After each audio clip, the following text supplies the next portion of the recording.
بسم الله الرحمن الرحيم. من مكتبة المحلة الكبرى جينا النهاردة مؤتمر المستشار طلبة الجسمي. البانر بتاع المؤتمر اهو. اكتشفت فعلا ان المكتبة جميلة والمكتبة فيها حاجات حلوة والناس اللي هنا القائمين على المكتبة ناس فعلا طيبين. عرفنا بنفسك. سمير عبد الوهاب مجاهد، عامل مجلس مدينة المحلة الكبرى، عامل المكتبة العامة.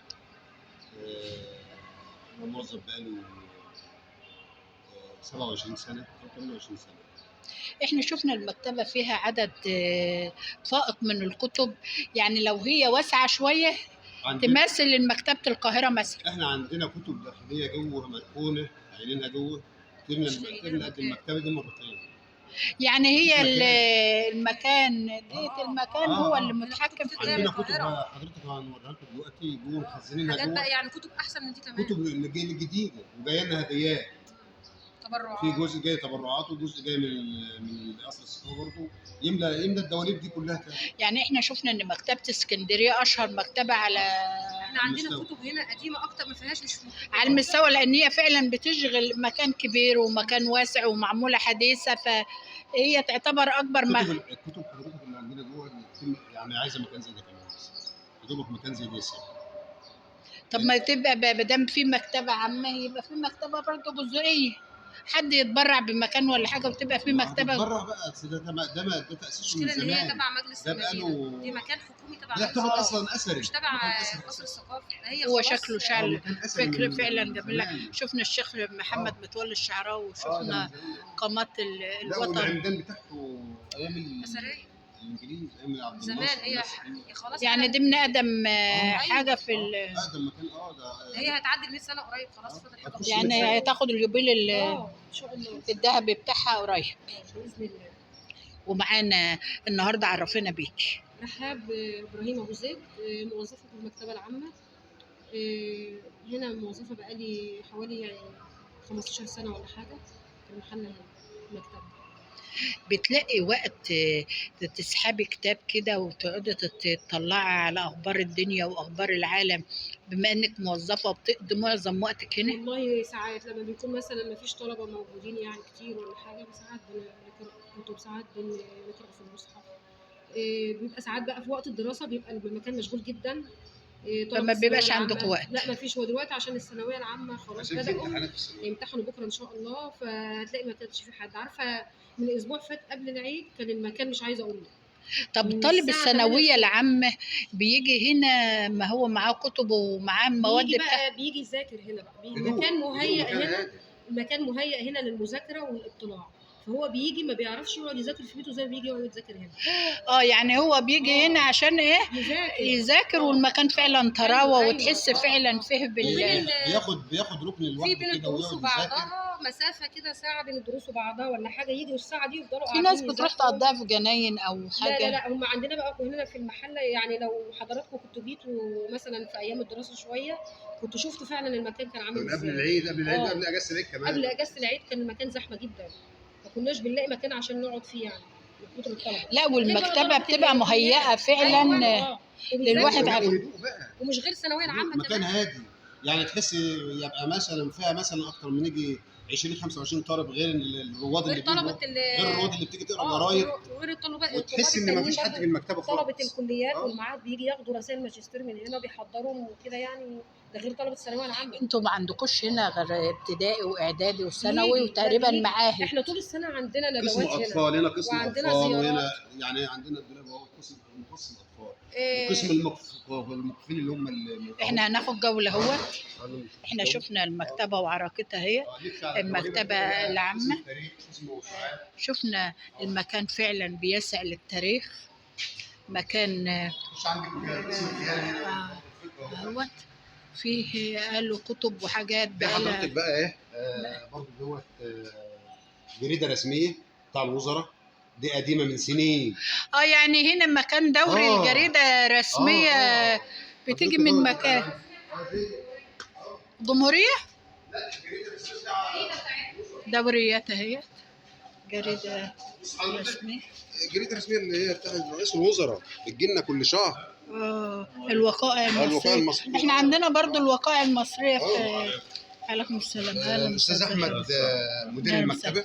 اهلا بس حضرتك. أستاذ أحمد احنا حبينا واحنا جايين النهارده المؤتمر، فحبينا ناخد فكره عن المكتبه العامه ونعرف الناس ان المحله فعلا فيها مكان اثري ومكان له تاريخ.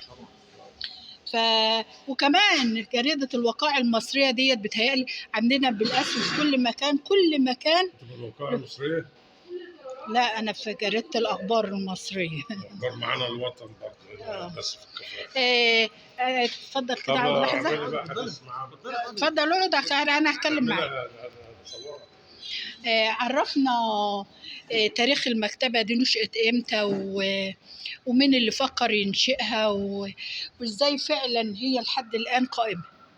المكتبه طبعا من اكبر ومن اقدم ومن اعرق المكتبات على مستوى مصر كلها ومستوى الوطن البحري والخاصه. المكتبه ترجع انشاء لسنه 36، يعني حوالي ما يقرب داخله في 100 عام. زي ما انت شايف الطراز حتى المعماري بتاع المكتبه طراز مختلف عن اي مبنى، طراز مختلف جدا. المكتبه طبعا من الاماكن الاثريه الموجوده في المحله، وكمان المكتبه كمان موقعها متميز جدا بالنسبه للمدينه، وبتخدم اهالي المدينه كلها والضواحي كمان محل القرى بتاعت تابعه لمركز المحله.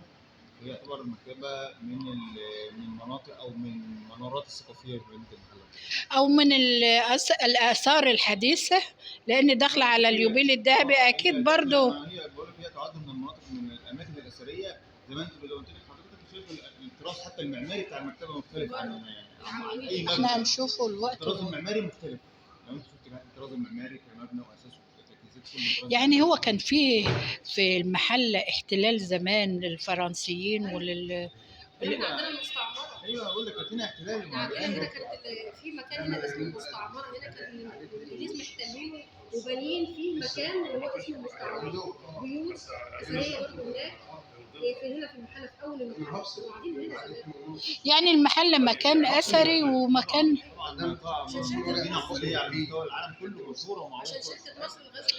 المحله مشهوره بلعب الكوره. فريق المحله مش عارف للناشئين. عالميا مصنفه عالميا. لا، ما انا عارفه ان هي مصنفه عالميا للغزل وللنسيج، وعندكم فريقين للكوره فريق ايوه. فتلاقي لها برضو بتدخل في الدوري في الكاس في الكلام ده، لها برضو شغلها. احنا من خلال المكتبه شفنا اللي في المكتبه وشفنا القائمين عليه، وهنشوف المكتبه من بره عشان نقدم للمشاهد صوره حيه من المكتبه. اسم حضرتك عرفني بيه. احمد يحيى. تشتغل ايه يا استاذ احمد؟ يعني حضراتكم كلكم من المكتب. طب احنا النهارده جايين كمؤتمر متطفلين عليكم بقى وهنشتغل حاسين فعلا ان انتوا تقدروا تدوا دور للاعلام للصحافه للحاجات دي فعلا يظهروا او يبرزوا المكتبه وجمالها. احنا بنبذل اقصى جهد بدليل دعوه سياده المستشار طلبه الجمسي. وانا من رواد طلبه مصر. طبعا هو شاعر معروف احنا كلنا بنحبه كنا اخر حاجه في اسكندريه مع بعض في العيد. ما هو عشان من كفر الشيخ، في اسكندريه قريبه ليه في مؤتمرات اسكندريه وراس البر وفي كله. كل سنه وانتم طيبين. واحنا هنوري الناس المكتبه من بره عشان نقول ان فعلا العواميد فعلا عواميد اثريه هي اللي هي دخلت المكتبة في شارع واسع، شارع البحر الأكبر.